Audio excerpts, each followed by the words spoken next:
Alô, comunidade das redes sociais! Hoje nós estamos aqui na cidade de Roma, agora em um momento da minha vida que é praticamente a realização de um sonho. Eu estou visitando hoje com vocês a Fontana di Trevi. A Fontana di Trevi tem esse nome porque ela foi construída a partir de um cruzamento de 3 vias. Por isso, Fontana de 3 vias, ou seja, Fontana di Trevi. E a Fontana di Trevi, ela realiza uma das tradições romanas de aquedutos. Ou seja, como essa cidade sempre foi muito concorrida e também populosa, sempre houve uma dificuldade para que as pessoas obtivessem água com o mínimo de qualidade para consumo. Por isso, as águas tinham de vir de regiões montanhosas também. Por isso, Roma se aperfeiçoou nessa tecnologia de trazer água das montanhas através de aquedutos. E esse aqueduto aqui, chamado de Aqua Virgine, tem uma história muito especial, porque segundo reza a lenda, foram virgens, algumas virgens acompanharam e fizeram com que os descobridores desta fontana achassem essas águas que vieram até aqui através dessa tecnologia. Então, estamos na Fontana di Trevi e eu gostaria que vocês percebessem a magnitude desse monumento. Olha que coisa fantástica! Eu já vou falar mais sobre esse monumento, sobre a sua arquitetura barroca. Olha só que coisa linda! Essa é a Fontana di Trevi, gente. Muito concorrida, muita gente vindo para cá. Olha isso! Olha isso! É um local muito concorrido. Talvez, juntamente com o Vaticano, o lugar mais concorrido dessa cidade. Toda uma representação clássica, mas não clássica no sentido austero do classicismo.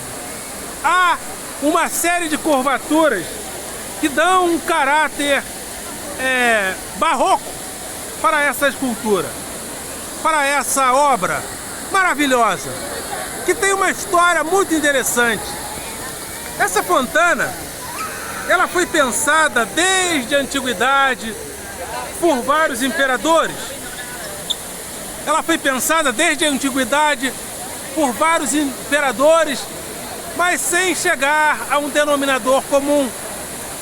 De repente, no século XV, a Sé romana, ou seja, o papado em nome do renascentismo, começa a buscar vários elementos da antiguidade romana para dar sentido ao Renascimento. Porque o Renascimento é o quê?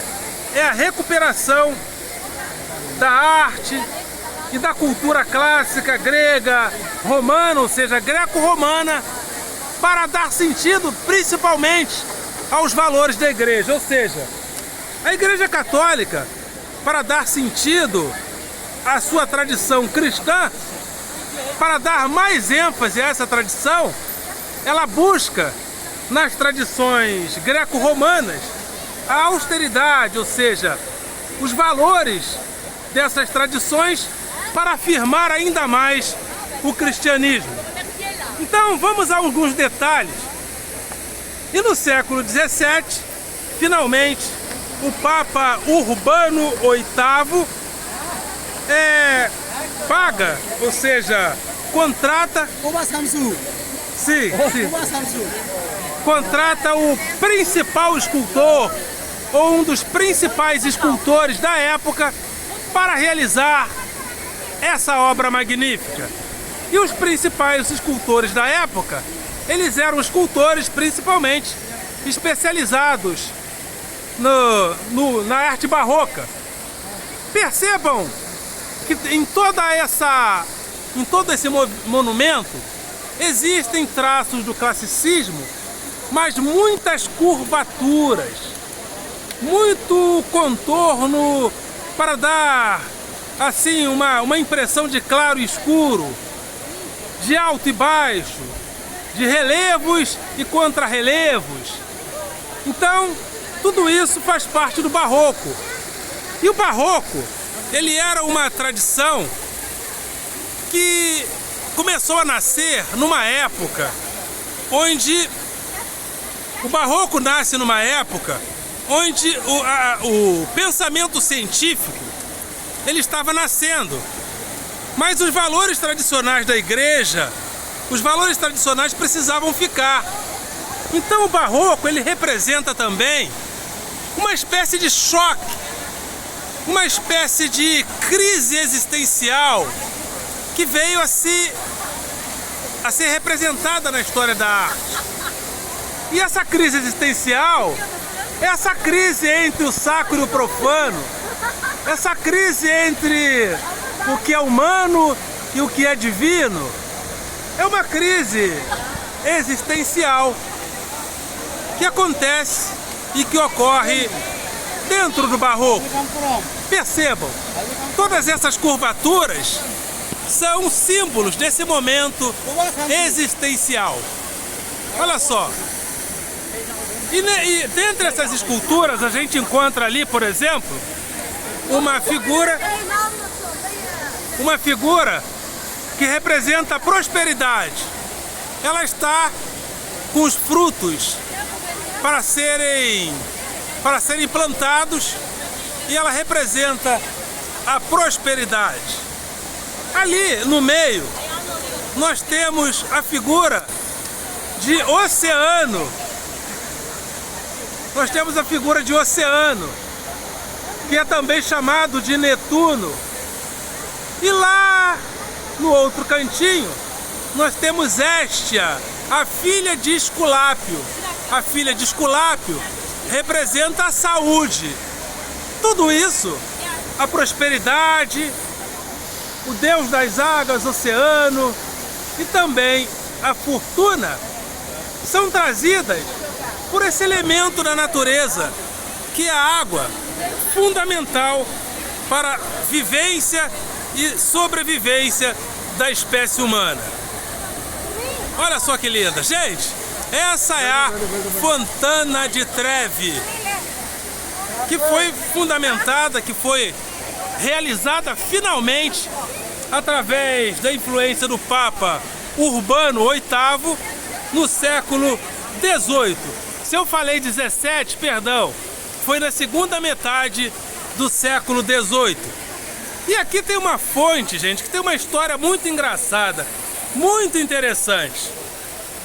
É o encontro, olha só, é um encontro de águas. Aqui, esses dois lugares aqui, essas duas torneirinhas, perdão, essas duas torneirinhas se encontram. E na tradição isso representa o amor. E tem uma história muito interessante. Aqui as pessoas vêm, pegam água aqui. Porque é o seguinte, antes dos soldados romanos saírem para a guerra, as mulheres vinham aqui, pegavam água dessa fonte, davam para os soldados e, para que eles voltassem, elas quebravam o vaso. Elas quebravam o vaso, gente. Quebravam o vaso para que eles voltassem. Ou seja, toda uma simbologia em torno disso. E por falar em simbologia, a Fontana di Trevi, ela representa muito também esse caráter sagrado e profano que sempre estiveram em discussão na tradição católica romana. Ou seja, A tradição católica romana sempre teve essa discussão entre o sagrado e o profano. E os papas, eles se aproveitam, eles se apropriam, o papado, a igreja, se apropria dos valores greco-romanos para dar sentido à tradição da igreja. Então essa é a Fontana de Trevi, muito visitada, muito concorrida. Eu pensei, será que eu vou chegar lá e vou encontrar a Fontana de Trevi mais ou menos vazia? Nada disso, gente, nada disso. A Fontana de Trevi está super lotada, olha só. Quanta gente vindo para cá. É gente de todos os lugares do mundo. Agora, é impressionante a quantidade de pessoas também falando português por aqui. Vamos pegar a Fontana de Trevi por outro ângulo agora. Ok? Vamos pegar a Fontana de Trevi por um outro ângulo. Mais um ângulo aqui. Mais um ângulo. Algumas histórias interessantes atravessam esse lugar. Porque os romanos... Os romanos, eles tinham o hábito de construir os seus aquedutos. E sempre no final dos aquedutos, eles construíam fontes, ou seja, fontanas. Seria um similar, mal comparado com o chafariz. Nós passamos, por exemplo, hoje na Fontana de Triton. Então os aquedutos traziam as águas e os romanos faziam as fontanas. Só que houve um ano, houve um século, foi o século V.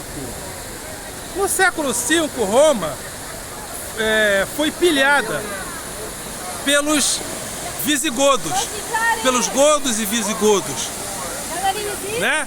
Nesse ano que Roma foi pilhada pelos godos e visigodos, o que os godos fizeram? O que os visigodos fizeram para derrotar os romanos? Eles fecharam as fontes de água, ou seja, que traziam água para a cidade. E desabastecidos de água, os romanos, ou seja, Roma foi desbaratada, Roma foi pilhada, Roma foi derrotada pelos godos visigodos, liderados por Alarico. Então, esse lugar tem muita representação.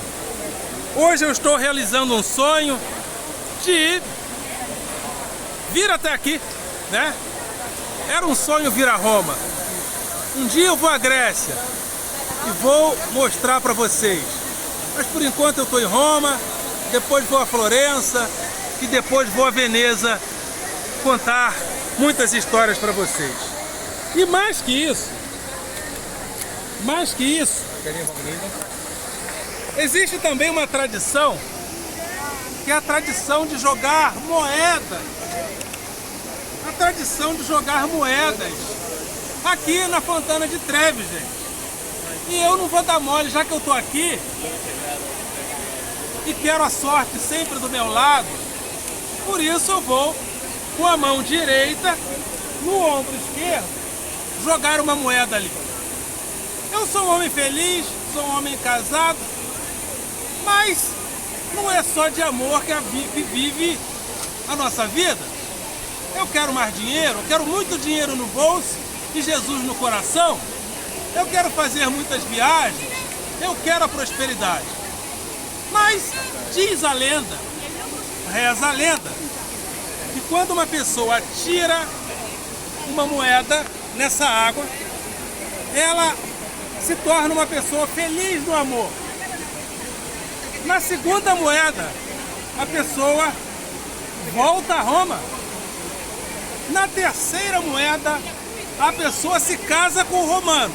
Não é meu caso, não é o caso da minha esposa, que ela já achou um homem muito bonito, obrigado. Mas eu vou jogar a moeda. E outra coisa, as moedas que são jogadas aqui, elas são atiradas aqui, e a cada dia, principalmente de movimento como esse de hoje. Cerca de 3.000 euros são recolhidos aqui, em média, e esse dinheiro, essas moedas, são doadas para instituições de caridade. Então aqui, né, eu vou jogar, e quando a pessoa olha para trás, ela joga de costas, com os olhos fechados, e depois ela tem que ver se a moeda caiu, para ver se a sorte está do lado dela. Então vá. Caiu. Não vi nada. Você viu cair? Eu não vi. Mas a minha esposa viu e pegou a sorte para mim. Ok, gente? Então essa é a Fontana de Trevi. Essa é a tradição. E tradição é com a gente mesmo. Afinal de contas, eu sou professor, né? E um professor ama uma tradição. Um professor é um contador de histórias. E muitas histórias são contadas, né? A narrativa. São narrativas que são feitas em torno da Fontana de Trevi. E aí, amor, tá gostando da Fontana de Trevi? Gostou? Tá fotografando? É isso aí. Posso me atirar nessa água aí? Só não pode nadar, não pode nadar. Aliás, teve um filme aqui, La Dolce Vita, com Anita Ekar e... qual o nome dele? Marcello Mastroianni. E eles se banham nessa fonte, nesse filme. Quando vocês puderem, puxa lá no YouTube ou nesses canais aí, nessas plataformas de filme, que vocês vão ver La Dolce Vita. E em La Dolce Vita, Marcello Mastroianni e Anita Ekar estão se banhando nesta fonte que é a Fontana de Trevi. Então, eu vou ficando por aqui, muito satisfeito de estar realizando um sonho, muito satisfeito de estar com vocês na Fontana de Trevi, compartilhando com todos dessas imagens maravilhosas. Então, nos vemos em uma próxima oportunidade, nos vemos em outro vídeo e vou deixar vocês por enquanto com essas imagens maravilhosas. Olha aí, muita gente aqui na Fontana de Trevi, e a gente vai ficando por aqui com essas narrativas que fazem parte da nossa história. Então é isso aí. Essa é a Fontana de Trevi, cujo um dos objetivos, gente, é celebrar e falar sobre a vida. La Dolce Vita, como diz o filme de Frederico Fellini. Ok, galera? Vocês são do coração.